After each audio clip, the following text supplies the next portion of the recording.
అంటే ఇక్కడ ముస్లిం వాళ్ళు కదా నేర్పించేది, ఎలా రిసీవ్ చేసుకుంటారో తెలియదు. మనం ఎక్కడెక్కడి నుంచో వచ్చాము, మనకి ఎలా మాట్లాడాలో కూడా తెలియదు. అందుకోసం కొంచెం భయం వేసింది ఫస్ట్ రాగానే, వీళ్ళు ఎలా రిసీవ్ చేసుకుంటారో మమ్మల్ని అని. కానీ తర్వాత ఒక 2 days మాత్రం చాలా ఎట్లనో భయంగానే ఉన్నది. తర్వాత చాలా హ్యాపీగా మాట్లాడారు. వచ్చిన రోజు కూడా చాలా మంచిగా రిసీవ్ చేసుకున్నారు అందరూ. ముబీన్ అక్క కూడా చాలా బాగా రిసీవ్ చేసుకున్నది. అన్న కూడా చాలా మంచిగా రిసీవ్ చేసుకోరా, ఏం కాదమ్మా, మీకేం భయం కాదు, మీకు మంచిగా నేర్పిస్తాము, మీకు వచ్చినంత వరకు నేర్చుకోండి అని చెప్పారు. కాకపోతే ఇక్కడ సనాతన సందేశ కేంద్రంలో ఏంటంటే 45 days అని చెప్పారు.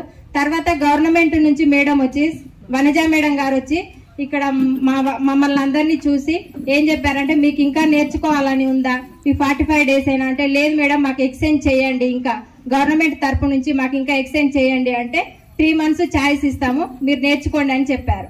అప్పుడు మేము చాలా హ్యాపీగా ఫీల్ అయ్యాం. ఆ 45 days లో మేము ఏం నేర్చుకుంటామో తెలియదు, ఇంకా 3 months అంటే పర్లేదు మేము నేర్చుకోవచ్చు అని అనుకున్నాం. కాబట్టి ఇక్కడికి వచ్చిన తర్వాత నేను చాలా వరకు టైలరింగ్ లో చాలా నేర్చుకున్నా. మేము ఫస్ట్ స్టార్టింగ్ రాగానే శాంతి మంత్రాలు నేర్పిస్తారు. ఇక్కడ నాకు శాంతి మంత్రాలు అంటే తెలుసు, కాకపోతే ఇంత బాగా నేర్పిస్తారు, దాని గురించి ఇంత బాగా వివరణ ఇస్తారు అని ఎక్స్పెక్ట్ చేయలేదు అసలుకి. ఫస్ట్ స్టార్టింగే అనుకునేవాడిని, అబ్బా ఈ శాంతి మంత్రాలు ఏంటి, అసలు దీని గురించి మాకు ఉపయోగం ఏంటి అని అనుకునేవాళ్ళం. కాకపోతే దాని గురించి తెలుసుకున్న తర్వాత అరే మేము చాలా నేర్చుకోవాల్సినవి ఇంకా ఉన్నాయి కదా అని చాలా హ్యాపీగా ఫీల్ అయినాం. ఈ విధంగా నా టైలరింగ్ అనేది కొనసాగింది. కాకపోతే నేను ఇక్కడికి వచ్చిన తర్వాత నేర్చుకున్న విషయాలు, నాకు నచ్చిన విషయాలు అందులో ఏమున్నాయంటే, ధర్మశాస్త్రాల ప్రాముఖ్యత గురించి నేను ఒక 2 శ్లోకాలు చెప్తాను. ఫస్ట్ది గీతా శాస్త్రం 16:24. తస్మా శాస్త్రం ప్రమాణం తే కార్యకార్య వ్యవస్థిత జ్ఞాత్వా శాస్త్ర విధానోక్తం కర్మ కర్తు మిహర్రాశి. ఈ శ్లోకానికి తాత్పర్యం ఏంటిదంటే, కావున నువ్వు చేయదగినది చేయరానిది నిర్ణయించినప్పుడు శాస్త్రం ప్రమాణమై ఉన్నది.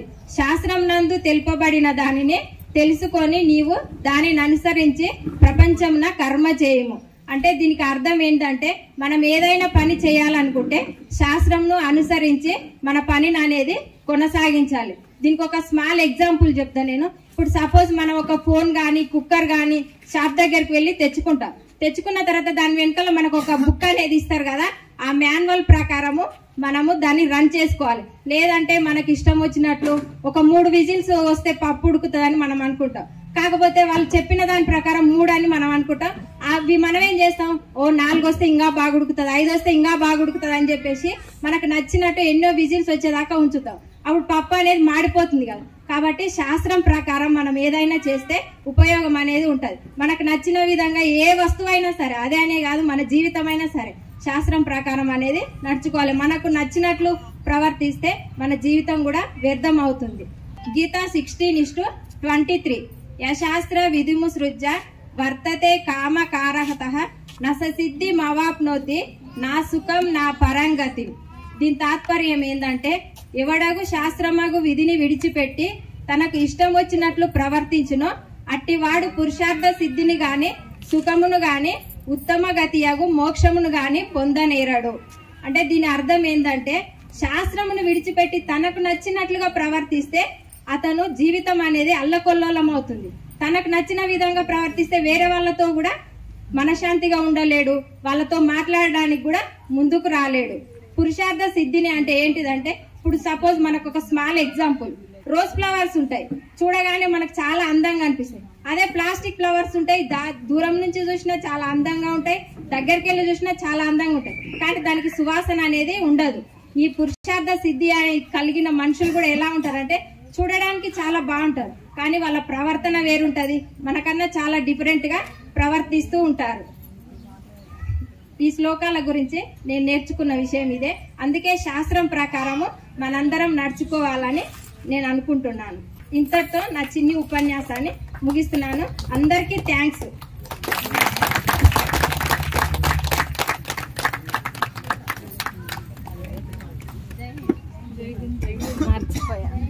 ధన్యవాదాలు జీవిత అక్క గారు. మానవత్వం గురించి మీరు అద్భుతంగా వివరించారు.